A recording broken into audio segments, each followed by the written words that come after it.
What I discovered driving my long-haul truck through Nevada's strange rules started with a radio crackle at 12:47 a.m. and a moon that looked like someone had licked it clean.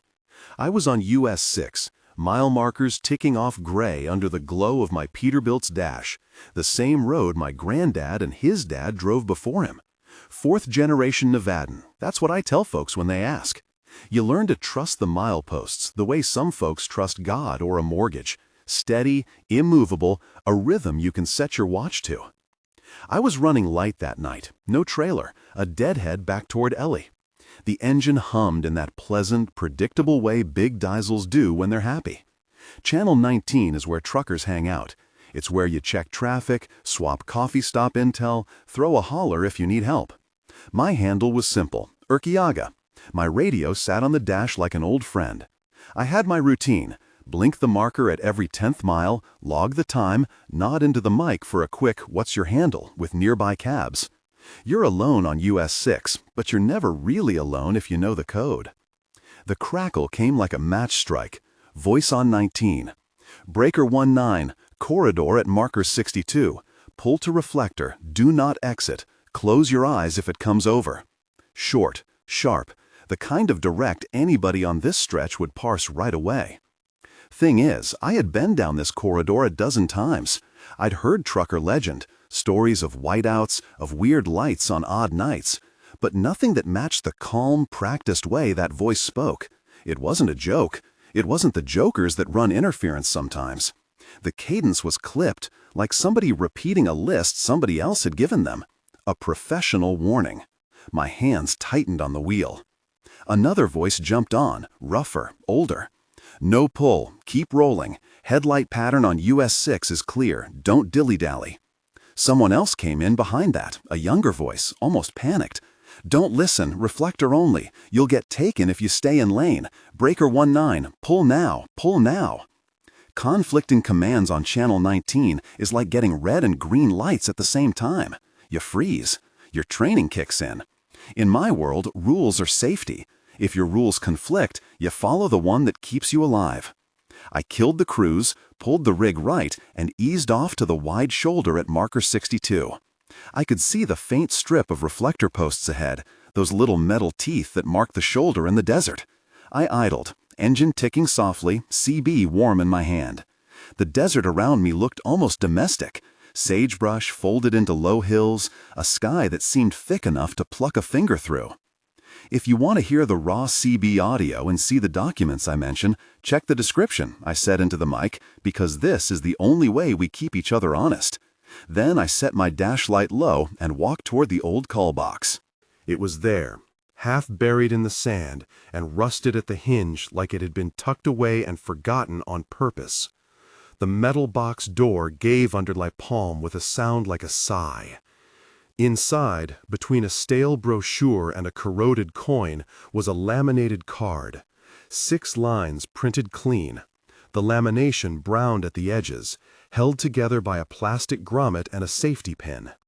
Curtis Weaver's name was on the back in fountain pen ink. He had been a name I'd seen on radio sigs, an old-timer who used to run the corridor in a 379 Kenworth. I didn't know why his name would be there, but this card looked like the kind of thing you'd hand down if you wanted someone to survive. I read the card out loud, because words have weight, and because that old trucker code says if you find something that helps, you pass it along. I won't pretend I read it exactly like it was on Curtis's card. I'm keeping a careful margin on exact phrasing, but the meaning was plain. The rules were simple, surgical. They were survival instructions. He had 6 instructions. They told you where to stop and where not to stop. They told you precisely what to do when lights come. Don't look at them and do not step out of your cab. It said to wait for a set of tones, 3 distinct sounds to mark the end of a sweep, and to only move after the 3rd tone, when the lights retracted or when a voice on 19 said so. It warned that if you were taken, memory could be altered. If you survived and woke up with gaps, write them down immediately and mark your logbook. It said, finally, one sentence I have not forgotten. If anyone gives you instructions over Channel 19 that conflict with this card, trust the card and the reflex of the road. There was no poetry to it, no dramatics, just hard, blunt instructions like a surgeon's checklist. I called out a quick holler to 19. Urquiaga, standing by at 62 with a found card. Anyone copy? Because there's no harm in announcing your presence. Ray Hollister came back, his voice like gravel in a jar. Copy that. Old Curtis had those cards. Watch the sky. Breaker 19, keep your eyes down. It wasn't more than a minute before the lights showed up. They came slow at first, like a set of lanterns on a long pole, and then with a speed that made my gut hitch. 7 of them, arranged in a ragged arc, no sound at first that I could hear beyond the low wind. In a million little ways you think you know the desert until something moves differently. Lightscapes shift, colors not quite matching the stars. These lights were not aircraft lights. They hung and then they swept. My hands went to the chrome on the doorframe the way you cling to a handrail when a ship pitches. You learn to shut out your own nerves when you drive. You learn to rationalize the weird away. Planets, distant rigs, a trucker with high beams. But the hum hit me before the lights passed over. The kind of low frequency that seems to come from bone. It wasn't loud so much as undeniable. Your feelings feel it. Your teeth vibrate. The cab pressurized like something had clenched around us. I obeyed the card because my gut said the card was right. I shut my eyes, tucked my chin to my chest in the seat so my breath stayed the slow, steady metronome I trained toward. You would think closing your eyes during a truck event is instinctive. It's not. You miss cues when you do that. But Curtis's card wasn't about seeing. It was about preserving the one sense these things seemed to want to steal. When the light passed over, I felt the truck's paint tingle. The dashlight readout reoriented in ways that made no sense. For a second, maybe 3 breaths, I had a picture in my head that wasn't mine. Someone else's trailer full of boxes, a child's face I didn't recognize, a kitchen that smelled of cumin. It wasn't vision the way you watch a movie. It was more like a file opening in my head and spooling by. I kept my eyes closed and thought of mile marker 62. The numbers, the ranger station down near Warm Springs, my granddad's old Peterbilt seat. I kept naming things I knew belonged to me. It seemed to help. When I opened my eyes, there was a streak across the windshield. Condensation? No. There were 3 finger marks in dust at the passenger window. A thin smear that looked like some animal's paw had pressed and studied the glass. My heart sat in the back of my throat.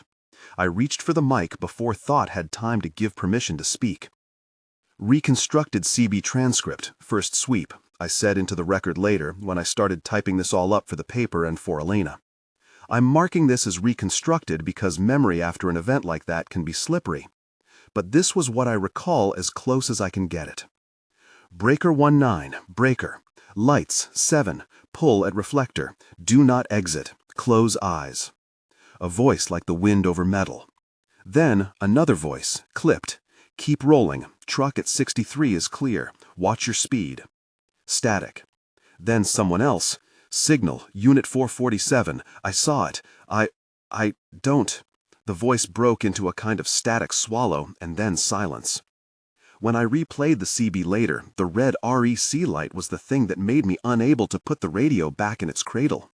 For reasons I couldn't explain, the little red dot on the unit had been on.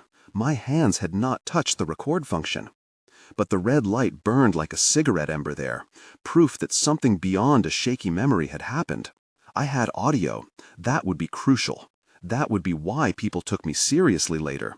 For now, it was a bright, inexplicable fact in a dark cab. The first sweep left me shaken but breathing. I opened the door an inch and listened for a sound, anything. But all I could hear was the truck cooling and the occasional sand toy wind. I radioed Ray again. Ray, you there? Any rigs down the way? A mile down, I found 2 trucks pulled to the shoulder. One was empty, the driver's seat still warm, coffee mug on the console, a logbook left open to a page with handwriting that looked like it had been interrupted mid-sentence. The other had a sticky thumbprint smeared across the mirror bracket, red and smeared in a way that made the hair on my arms stand up. I did what truckers do. I gave the rig's distance, I marked my time, and I made a note in my logbook. Curtis had told me to write everything that seemed out of place as quickly as possible. If yours is one of those things taken and returned different, memory is a blind spot. Get your facts on paper while they still sit sharp. I took the logbook crackling open and read the page. It belonged to Maria Vega. The entry was short, the handwriting tight. US 6, 0203, light at horizon, felt pressure, pulled at reflector. Record kept. If anything, contact Elena. The last line was underlined twice. I didn't know Elena then, but the name underlined twice mattered like a prayer. It was not until later, with coffee gone cold in a cup and my hands tracing the grooves of the card, that I noticed the CB microphone's REC light again. During the second sweep, the mic had been on and recording. I didn't mean for it to, but something about the interference turns the equipment into a witness. Later, when I passed the file to Patricia Shelton in Reno, she said it was like handing over a smoking gun. It felt that way to me, heavy and impossible to ignore. What the card didn't tell me explicitly was why there were conflicting voices on Channel 19, but that became clearer the longer I sat by the roadside. The channel had become crowded. Voices overlapped. Some sounded calm and practiced, drivers who knew the rules and tried to keep others alive. Some sounded panicked, 2 or 3 syllables from hysteria. There was one voice I didn't recognize that kept coming in and over, repeating a set of coordinates and a phrase that chilled me. Move toward marker 82. Do not stop until 90. That voice wasn't a trucker's voice. It had an automated rhythm, clipped and clean, the sort of thing radio techs can make with a box. When it said, "Do not stop," there was something in it that felt like an instruction out of a manual rather than a human suggestion. I stayed pulled off the shoulder because the card said to pull to the reflector. I kept my eyes closed when the lights came, and I whispered mile markers like rosary beads. After the first sweep came the first real human contact.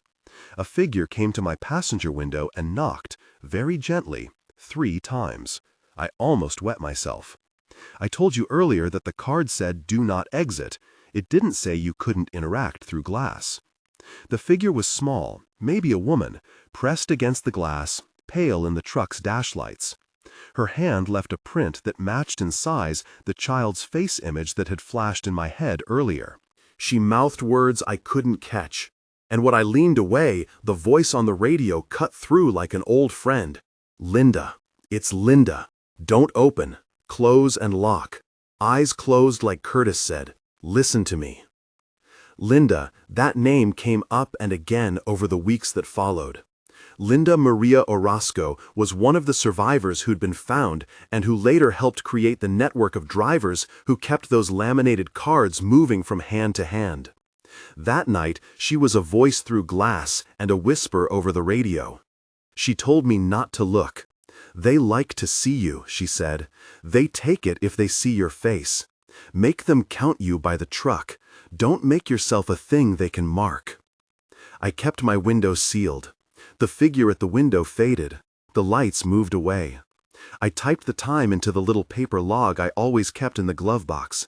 0203, pull at 62, first sweep.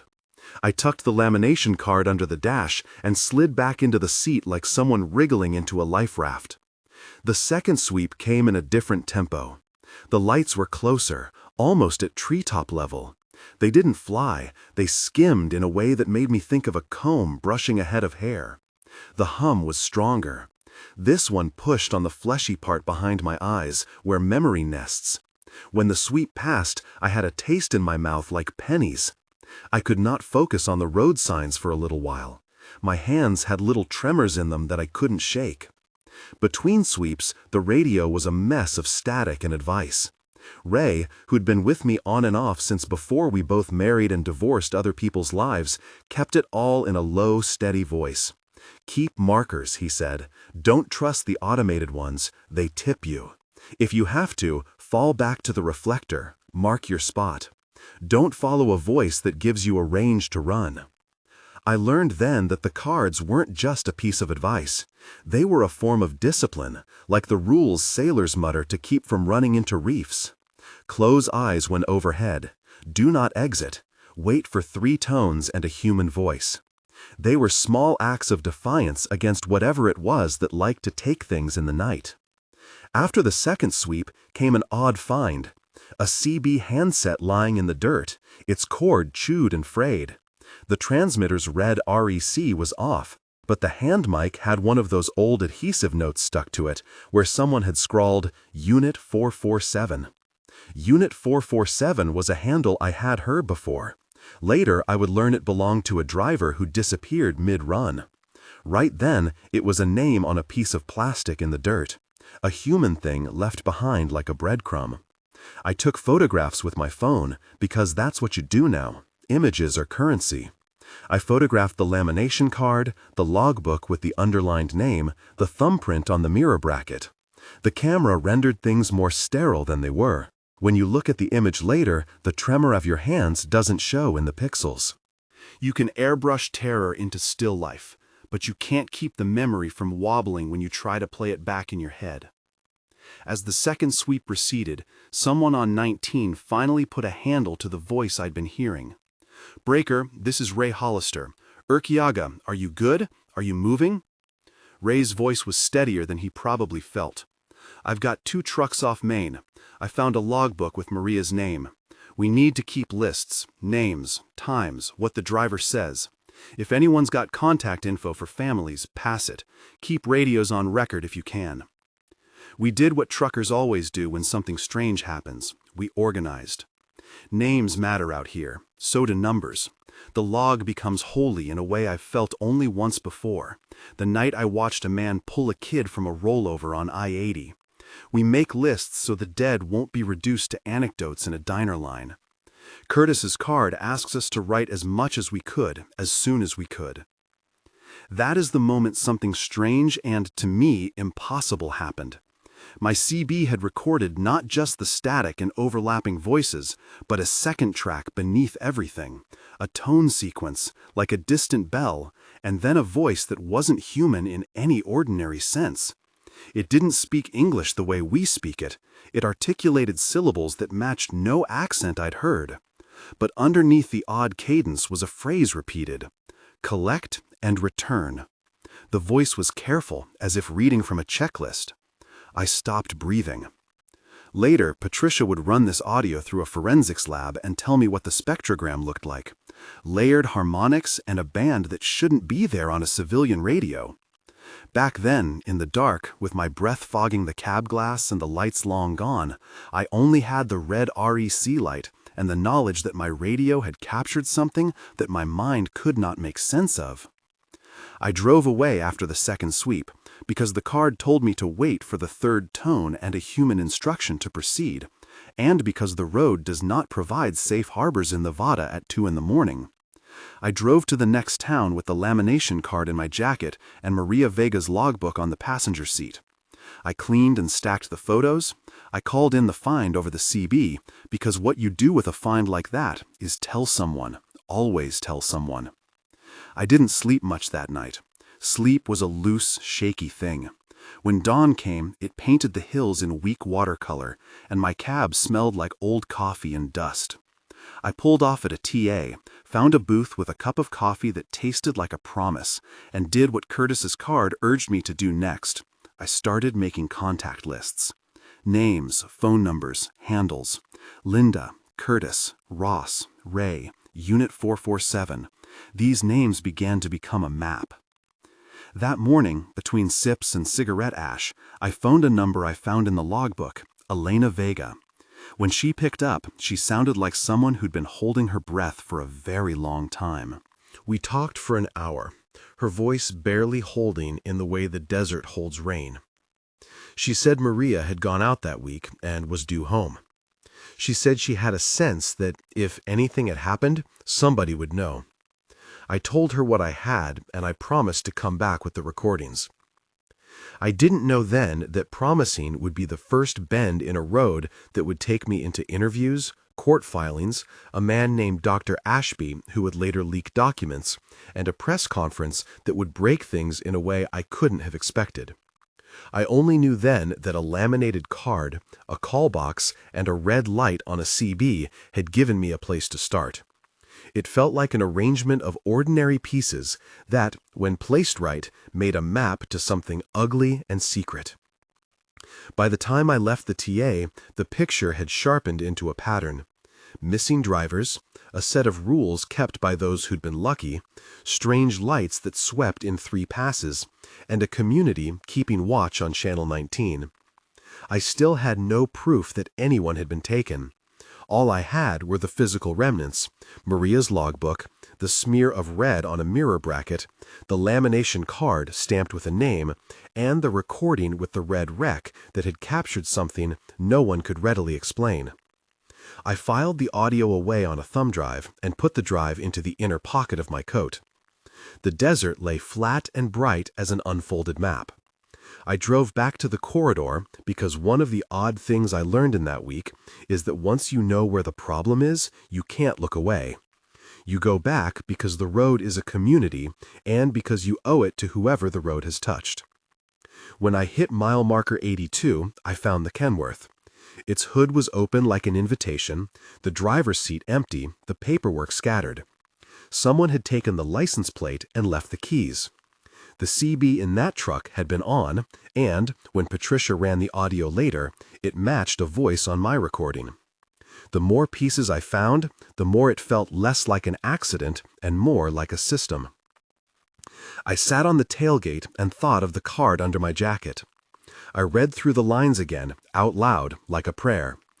Pull at reflector, do not exit, close eyes when overhead, wait for tones, record, mark. They were not merely words on laminated cardstock. This is the thing I discovered driving my long-haul truck through Nevada's strange rules, that survival in certain nights of the desert is about following instructions so old and specific they look like ritual, because, in practice, they are. At mile marker 82, the second sweep's shadow still lingered in my shoulders. The truck's logbook, folded in the seat next to me, had Maria's name, Curtis's neat scrawl, and a penciled phone number. A pair of used syringes tucked into a map pocket like an afterthought. I folded the logbook into my jacket and started the engine. There was a long road ahead, and it seemed I had been given a job I never asked for, to stitch together names and times until the fabric told me what happened. I stuck my thumb on the rec light again and felt foolish for doing it. The red dot didn't mean anything, except that I had something recorded. But sometimes evidence is what anchors the rest of the work. As I pulled back onto US 6, the sun rose behind a distant ridge and lit the reflectors like a string of watchful eyes. The radio hummed with people logging on, some to warn, some to ask, some to argue. Curtis's card sat in my jacket, warm from my body heat, a talisman for a road that had begun to look less ordinary to me. I tucked my hands back on the wheel, watched the mile markers move, and told myself to keep counting. I kept counting the mile markers as I drove. It was the only thing that felt like a promise. 83, 84, numbers that kept me from thinking about what had taken place in the dark. Daylight did what daylight does. It sanded the edges down a little.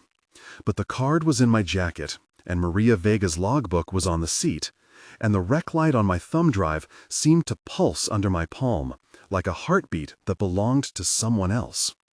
Elena met me at a diner just off the interstate. She looked like exhaustion had cut a line through the center of her face, sharp and impossible to rest. When I handed her Maria's notebook, her hands trembled but steady. She ran her finger down the last entry, read the underlined line, and then closed the book like she was protecting it from whatever force might reach through the paper. "You kept it?" she said, as if the thought had been a question and an accusation at once. I kept what I found, I said, and I recorded what I could. Patricia's got a place we can copy it to. We should get it out of here. We didn't talk about grief much in that booth. Elena had been living with a kind of waiting that becomes part of the air you breathe, always ready for a door to open and never sure what will be behind it. She asked me things in the way people ask pilots about turbulence, precise, technical, trying to map an experience into something manageable. What time exactly? Which mile markers? Any names on the other rigs? Did I see any plates? Did any other driver say they'd seen a woman at their window? I answered because the answers were part of a map she could use to find a daughter. Patricia Shelton from Reno took the thumb drive with the wreck and called within the hour. Patricia doesn't waste paper or breath. She listens like a prosecutor cross-examining silence. She hears what people try to leave unsaid. She ran the files through a sound lab she trusted and came back with two things that made the case change shape. Number one, the CB file had a spectrogram pattern that didn't match a civilian transmission. There were harmonics layered under the human voices, low bands that suggested an emitter outside the normal range of truck radios. Number two, the recorded voices contained identifiers, word patterns and timing that suggested the same source had been patched into multiple channels with different modulations. In regular talk, that's technical. In the world that had unfolded around me, that was a sentence that said somebody organized this. We needed more than a spectrogram, though. We needed names. We needed context. The trucker community had names and half-names and handles that meant something in a way official records rarely do. Ray had lists already, scribbled on coffee sleeves.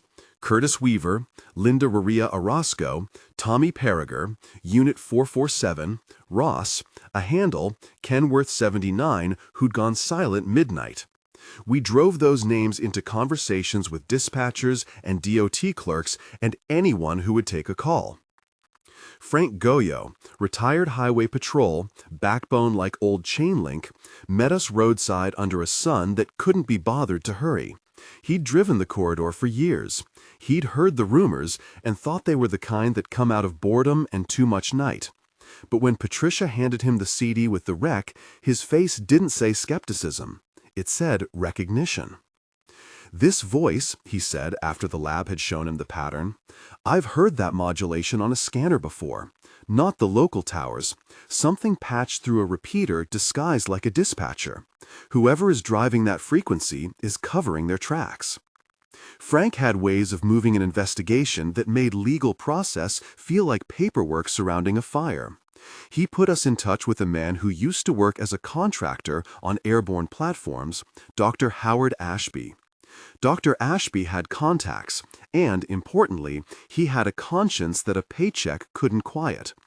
He showed up at a motel with a duffel bag the size of a small Congress and a face paler than the folks who grow up under desert sun.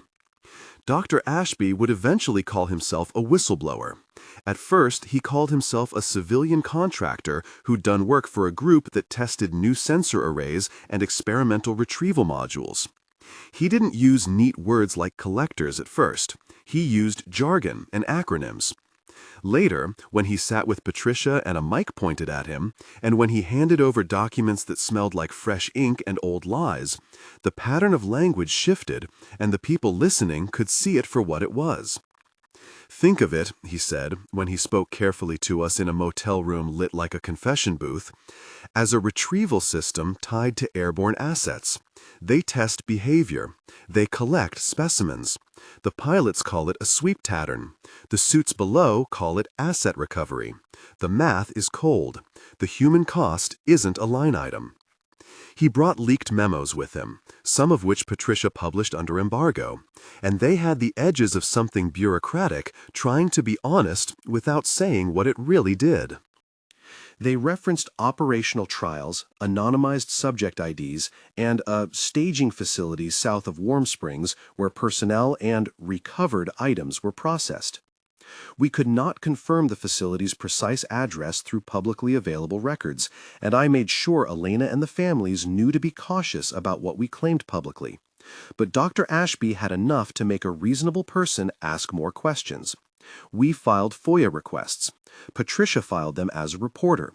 I filed them as a citizen with a trucker's voice. The government moves slow. FOIA moves glacial. But sometimes an urgent headwind pushes through. Someone, unnamed, tipped a document into Patricia's inbox. A travel voucher with a contractor name. A flight manifest that placed a contractor near Warm Springs on a night when lights had been reported. It wasn't proof by itself, but stacked with the spectrogram and the recorded voices, it became a weight. We tried to keep things straight and accountable. Frank advised us to separate facts we had from suppositions we made. We can say, evidence suggests, he told us. We can say, witnesses report. We can't say the government did X unless they themselves accept the responsibility in a paper that says so. He had the cadence of someone who spent his life reading between the lines written by people who wore uniforms. One of the hardest interviews was with Ray. He'd been on this road a long time. He'd lost 2 friends to nights that didn't make sense. When I asked him to tell me what he remembered about Unit 447, he tapped the table twice and looked at my hands like they might hold the map back together. It was all wrong, he said. The rig was up on the side and the mic was hot. The driver had a handle I recognized. Got uplifted in the middle of a sentence, like someone switching off a lamp. The steering wheel was at a slight angle, like he had been reaching for something. The keys were in the ignition, coffee cold. And you know what stayed? The logbook. Folks leave that behind because they think someone will pick it up and do something with it. The wrong thing for that man was that nobody did anything for long enough. Patricia printed the CB transcription after the forensic lab separated the channels. It looked like this on paper, bits of voices and static with timestamps that were as precise as the radio would allow.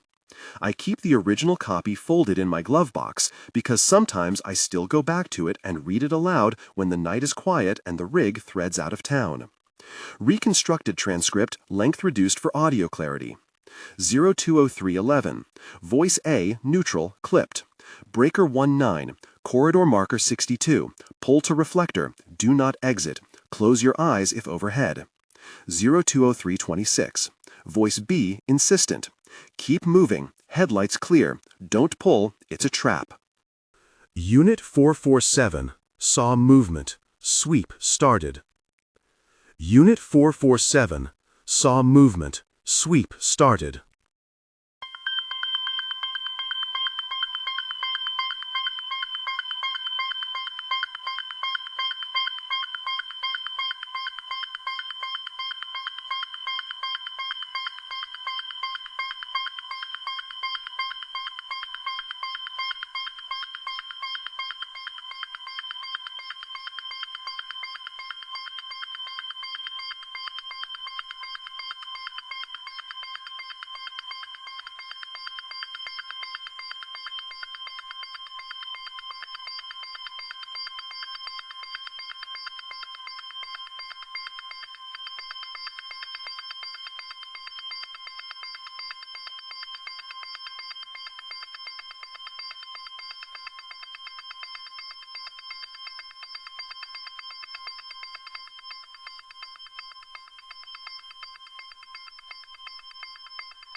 Collect and return. Static, overlap, break. Patricia's lab added notation about the unfamiliar voice being present in a frequency band that suggested an external emitter. Frank annotated the transcript with driver handles when he could. The public needed proof beyond our files. Patricia took the audio and some of the documents to a paper that had teeth. The Reno piece hit the web with a headline that made Elena's hands clamp white around her coffee cup. Online, the comments were a mess of compassion and conspiracy. Some people called us heroes. Some called us fools. Somewhere in the middle, there were families who read and found a lead. That attention made something shift. The email trail that followed showed urgency on both sides. Friends of the missing called local congressmen. The paper received more FOIA responses than they'd expected. There was a whistleblower who showed up in the comments section with a handle and then, not long after, in person as Dr. Ashby. He said the program had oversight in theory, but in practice had layers that made accountability hard. He brought with him a dossier of contract numbers and sanitized budgets and the kind of legal language that tries to wrap a human cost in spreadsheet cells. We documented everything. Elena sat with me for hours and read into a recorder the entries she had from her mother's logbook, the text messages she had to a mother who didn't answer, the receipts of the last loads, and the names of the dispatchers. She wrote a letter to anyone who might listen. My mom called me on Tuesday before dawn. She said she felt something pressing, like the air in her voice changed. She told me she'd pull off at the reflector and wait. She said, "If I don't call back, call Erkiliaga. Tell him to keep track." She called me spin of the wheel and said not to be afraid. I didn't know she meant that in a way I would have to practice. We took those things, audio, logbooks, emails, to a lawyer who knew how to move rails when railroads needed nudging. The lawyer filed more FOIAs, demanded the release of contractor names, and subpoenaed records. The legal filings were dry reading compared to the human stories, but they mattered. Each stamped response that came back from an agency read like a round in a game where we had only discovered the board that others had been playing on for years. Then the raid happened. I'm going to be careful here because names matter and people still live and breathe in the wake of whatever had been built. What I can say, under pressure from press coverage, a set of federal agents with warrants executed an operation at a facility south of Warm Springs. Patricia covered it live. There were helicopters. There were men and women in uniforms who looked as shocked as anyone else when, behind a fenced compound and corrugated metal, they found rooms with beds and banked hardware and paperwork that matched some of the contract numbers Dr. Ashby had given us. They found survivors, people who were alive but confused, pieces of memory missing, and hands that shook at the sight of light like it was a thing they'd been punished for. News footage showed people coming out into sunlight with their hands raised like they'd been released from a long dream. Linda was there, older than the thin voice that had warned me, but undeniably the same woman who'd whispered through glass. She stood on a curb, a blanket over her shoulders, and when someone asked if she was okay, she didn't answer in a single sentence, but in pieces. "They count you," she said at one point. "They count by the truck. They like to see your face. Don't give it to them." We didn't get a document that read, "We intended to do this." We got a lot of messy, bureaucratic footage of agents carrying files, and we got survivor interviews that filled in a human side more than a legal one could. Tommy Parager's death had already been confirmed by a coroner's report that came after we connected the dots between a plate found at a salvage yard and a VIN that had been reported later as found with significant trauma. It was one of the hardest things to read because it proved the worst of what we feared. People's bodies had been rearranged by something that looked like mechanized hands. The press coverage forced some official statements that hedged and redirected. "We are conducting inquiries," said a spokesperson whose words seemed to be selected by committee. But the headlines had been printed and the photos were out. A set of men and women walking from a facility into daylight, survivors wrapped in blankets, a handful of people in handcuffs who were later identified as contractors working under ambiguous chains of command. Linda's testimony to Patricia and a camera crew was essential. She had scars in her memory that she described like laundry lines, clothes that hung and dried in the sun, but the clothes were events. She told the world about the 3 sweeps and the timing and the way that voices could be human and not human at the same time. Not everything was clean. Investigations take time, and sometimes that time wrinkles into cover. There were reports that disappeared from servers and an email chain that had a hole where a message once had been. The FOIA responses we received later had redactions that suggested some parts were sensitive. Frank said that in all his years, he had seen countries keep secrets for reasons that were genuine and for reasons that were cowardly. We kept pushing. We made lists. We kept the logbooks and the recordings in multiple places because memory lives in multiple backups in case one copy disappears. The survivors came slow to recognition. When we met Linda in person, she carried herself like the woman who had called through static that night. But she was also smaller somehow, like a piece of someone had been taken and returned with a gap. She laughed quietly at the wrong jokes and cried suddenly at pictures of home. Her sons were at the parking lot when Patricia drove her home. They hugged like men who had rehearsed a long time for something they didn't want to do. Some families got their people back. For those who did, recovery was not a sitcom montage. It was slow. One man came home and couldn't remember the taste of sugar. He had to relearn the smallest of things while the rest of his life had barreled on without him. The medical teams did what they could. Therapists worked with the families. The lawyering bought time and monetary settlements that offered practical help but could not return what was missing. We held a community meeting in a church basement. Truckers, families, Patricia, Frank, Dr. Ashby, Elena, me. We put the laminated card up on a table like a relic and told newcomers where the reflectors were and what to do if the red REC flickered on their radio. We started a chain on Channel 19 to pass the cards and names and times. It became, in time, an organized network of drivers who would relay information across the corridor. We called it The Watch. Some folks laughed at the name. I liked it. Names matter. There were hearings, public ones. Patricia and some of the families testified at them. I sat in the back like a man who had been taught to wait his turn. The hearings were a messy, public way to try to fold human stories into policy. People in suits read statements that said, "We take these allegations seriously," and "We will conduct an internal review."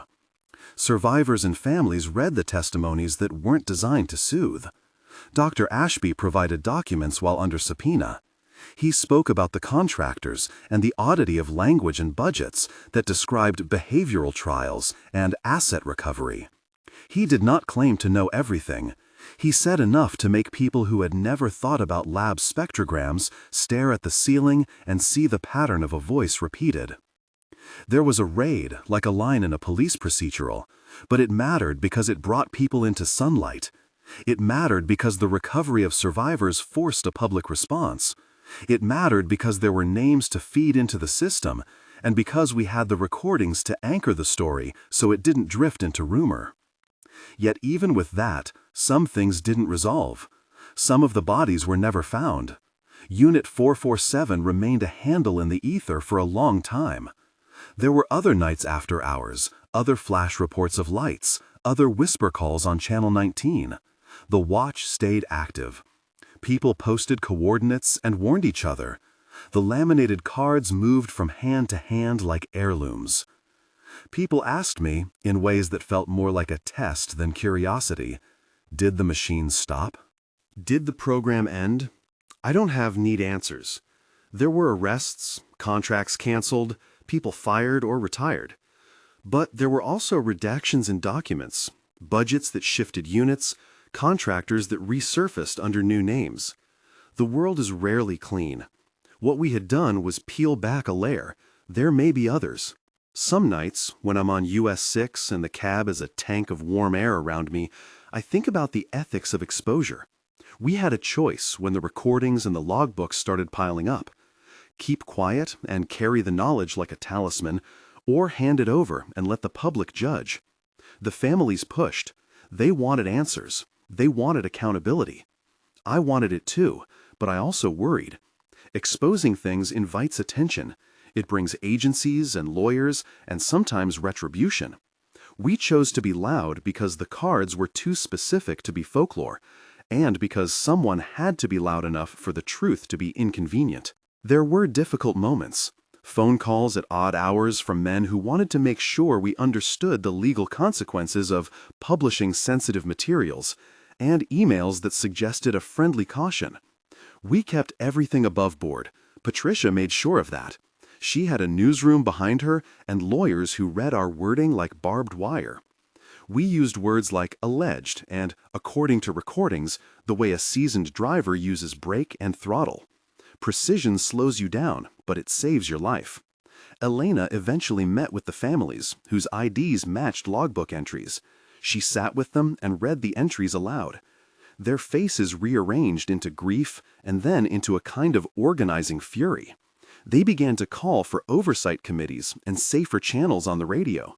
They wanted more than a card in a call box. They wanted structural change. We didn't get all of that overnight. Bureaucracy grinds its teeth slowly.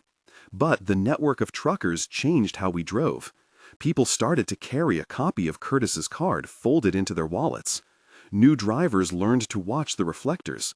Old hands passed along the names of safe spots. Channel 19 remained the heartbeat of the corridor.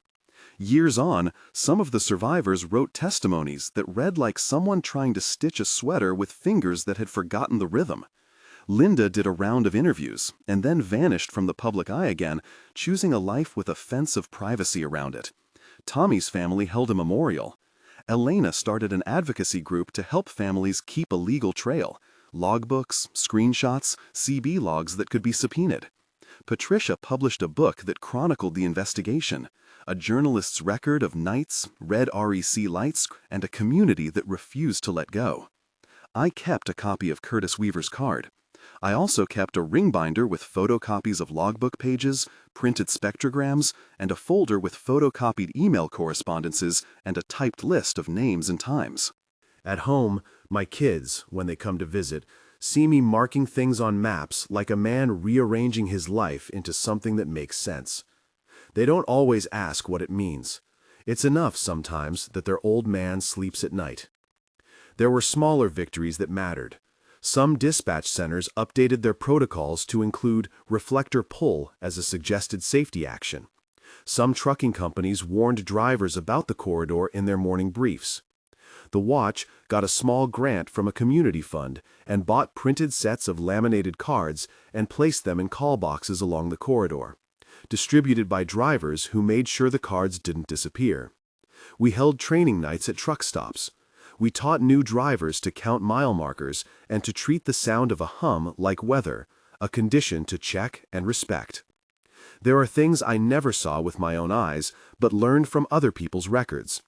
The word memory manipulation gets thrown around like a ghost, and that's because it feels like magic and because it's plausible. Some survivors had memory gaps, some had implanted impressions, and some had scars in their sense of time that made dates jump like misprinted film. We couldn't fix that with loud protests or articles. We could bring them to therapists and advocates and make sure their claims stayed in the public record. People asked me whether I was afraid to keep driving that road. I tell them this: the fear is a rational thing. It's a tool if you give it form. I am afraid in the way any man who has seen a skidding truck on a wet afternoon is afraid. The trick is to turn that fear into procedure. Do this, do that. Carry the card. Listen for the tones. When the hum comes, close your eyes. The rules are not ritual for the faithful, they're discipline for survival. Sometimes at night I tune the CB to channel 19 and listen. People trade jokes and coffee stops. They keep each other's coffee hot. They say copy and 10-4 and mark mile markers. The Watch is quieter now, but it's there, an undercurrent. You learn to trust the rhythm of the road again, not because the desert gave you permission, but because people are watching and because the cards moved from hands to hands. There are stories I can't verify publicly. There are rumors about contractors being rehoused under different names. There are accounts of the lights appearing in other states, of patterns being recorded that look similar. I relay those stories the way a driver passes on road conditions, reported and not confirmed. The discipline of honesty keeps a man credible. If you want people to act on your warnings, you can't be a man who cries wolf. We held a memorial service once at Marker 82. Folks drove in from across the state, parked in a line, lit candles, and read names off a laminated sheet. Some prayed, some just leaned on their rigs and watched the light go down. Linda couldn't come. Elena read a letter from her mother that had been left on a kitchen table and found later in a folded napkin. People put cards in the call boxes and got back into their rigs and drove away. It felt like the map had turned from a list into a community. There were legal aftershocks. The hearings pushed for more oversight and for a review of how contractors were used in experimental trials. The federal response was to promise more transparency, which is bureaucratic for, "We'll make a path you can look down." Some contractors were indicted on charges related to conduct at the facility. That was headline news for a week. But prosecutions don't always translate into closure. Families wanted names and sentences. They wanted the assurance that the practice would stop. The legal system offered a little and promised a little more. One of the strangest things in this mess was how ordinary things became evidence. A receipt at a gas station that put a truck near a location at a certain time. A motel key stub. A phone photo of a CB unit's rec light. People started to understand that small, mundane details become the scaffolding of truth when bigger things try to hide. The watch matured into an informal coalition with a small set of rules. No vigilante action. No unnecessary risks. Share intel, corroborate with 2 sources, and pass along the cards. We had to make it safe, not reckless. Some nights the old thrill-seeker in a new driver would say, "Let's see what happens if we," and we'd put the brakes on them. "We stay alive so others can be found," I'd tell them. "We don't be heroes for the cameras." There were moments of tenderness that made the whole thing worth it. I remember Linda's son taking her hand in a parking lot and promising they'd put a fence around a yard they'd rebuild together. I remember Elena sitting quietly with her mother's logbook and smiling at a margin note that said, "Elena, call me if I'm late." Small things. They made the legal work and the press pieces and the long nights worth it. At home, when I lay out the binder of documents and flip through spectrograms, I sometimes feel like a man who once fixed a carburetor and now tries to fix something much bigger. You can sweat over the details of a system and still not know why somebody chose to design it the way they did. People who do harm often cloak it in nice words: trials, tests, asset recovery. We countered that with logbook entries and with human voices caught on a red rec light. We countered it with names. In the months after the raid, I started to notice the way people began to speak about US 6 differently. Truckers would nod when they passed a reflector, and give me a quick thumbs up if they recognized the laminated card peeking from my Bible. New drivers asked me what the sound of a hum feels like, and I told them honestly, not because I wanted to scare them, but because knowledge is a small shield. It hums in your teeth, I would say. There were moments of tenderness that made the whole thing worth it. I remember Linda's son taking her hand in a parking lot and promising they'd put a fence around a yard they'd rebuild together. I remember Elena sitting quietly with her mother's logbook and smiling at a margin note that said, "Elena, call me if I'm late." Small things. They made the legal work and the press pieces and the long nights worth it. At home, when I lay out the binder of documents and flip through spectrograms, I sometimes feel like a man who once fixed a carburetor and now tries to fix something much bigger. You can sweat over the details of a system and still not know why somebody chose to design it the way they did. People who do harm often cloak it in nice words: trials, tests, asset recovery. We countered that with logbook entries and with human voices caught on a red rec light. We countered it with names. In the months after the raid, I started to notice the way people began to speak about US 6 differently. Truckers would nod when they passed a reflector and give me a quick thumbs up if they recognized the laminated card peeking from my Bible. New drivers asked me what the sound of a hum feels like, and I told them honestly, not because I wanted to scare them, but because knowledge is a small shield. It hums in your teeth, I would say. It smells like a penny if they get close. You count your miles, you keep your eyes down, you wait for the 3 tones. Some nights, I'll be honest, the past pushes at me. I'll wake up and hear a hum that isn't there. My hands will clench the bedsheets like a man's hands searching a steering wheel. PTSD isn't a hero's thing. It's paperwork and memory and the odd dreams that no one can read. I see a man at a gas station sometimes who looks like Unit 447 might have looked. I say hello. He flinches. He doesn't remember that he shouldn't. There were problems that the watch couldn't fix. The people who lost loved ones didn't get everyone back. The scars ran deep into marriages, into the habits of children, into the way a neighbor looked at a rig that came through after midnight. Money can fix a lot of physical damage, but it doesn't stitch the soul's bookmarks back where they belonged. In the quieter months, between press cycles, Elena wrote to me with updates.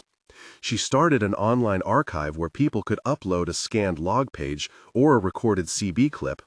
She moderated it with a hand that tried to be firm but compassionate. The archive became a living thing. Names mapped to coordinates, signals archived, spectrograms uploaded. She insisted on accuracy and asked for corroboration before anything went public. Sometimes she had to take down items that couldn't be verified. She felt the pressure of being a gatekeeper and did not take it lightly. I went back to US 6 more times than I can remember. Sometimes to check reflectors, sometimes to meet someone who had a scrap of a story, sometimes to sit by the call boxes and watch the crows decide where the light fell. The road ingrains itself in you. It teaches you to listen for the little things. We added one small, practical item to the watch's list that seemed silly but mattered: pocket notepads. Cheap, waterproof. If your memory felt fuzzy after a sweep, write it down. Curtis's card had told us to log things immediately. That little instruction saved hours of confusion for families and made a dozen cold cases feel alive again. People started to leave pencil stubs in diners and notepads in consoles because the watch made it normal. Years later, when someone asks me whether the lamination card saved my life, I don't say just one thing. I say the card gave me a plan. It gave me a discipline. It told me that when things reach into your head, you wrestle them with facts. When I tell the story now, at a truck stop or to a younger driver, I say this: what I discovered driving my long-haul truck through Nevada's strange rules wasn't just alarm and lights. It was a community who kept each other's backs by the little rules that matter.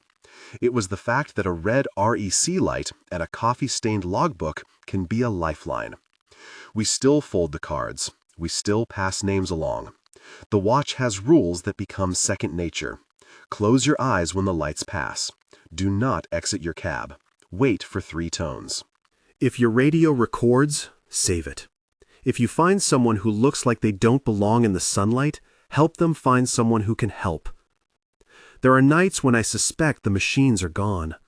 Other nights I drive under a sky so black and perfect I feel small and exposed.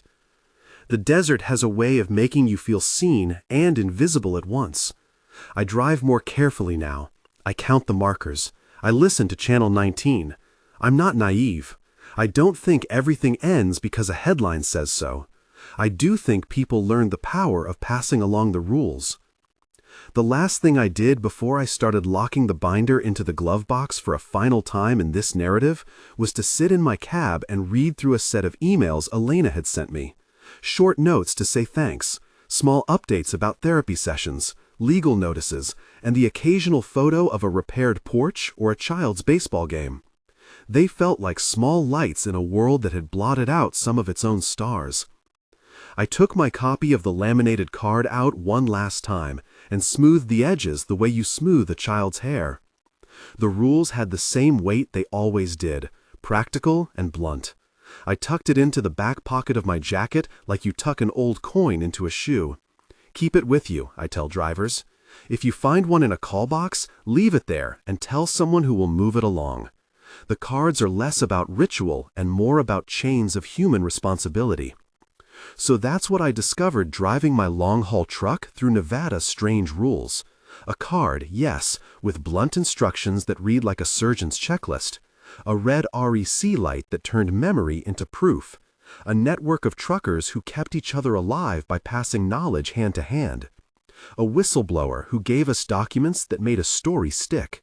a journalist who turned recordings and logs into a public ledger, and families who refused to let their loved ones' names be swallowed by silence. We learned that numbers matter, mile markers, time stamped in coffee and ink, spectrogram peaks that point at an emitter, a thief of memories. We learned how to turn fear into procedure. We learned that sharing a truth can force a shadow into the light, and sometimes, rarely, make the world take notice. I still drive the corridor. It is my road. It is the road my granddad drove and the road my kids might one day cross. I have a habit of pulling over at marker 62 sometimes and looking at the reflectors as if they are little sentinels.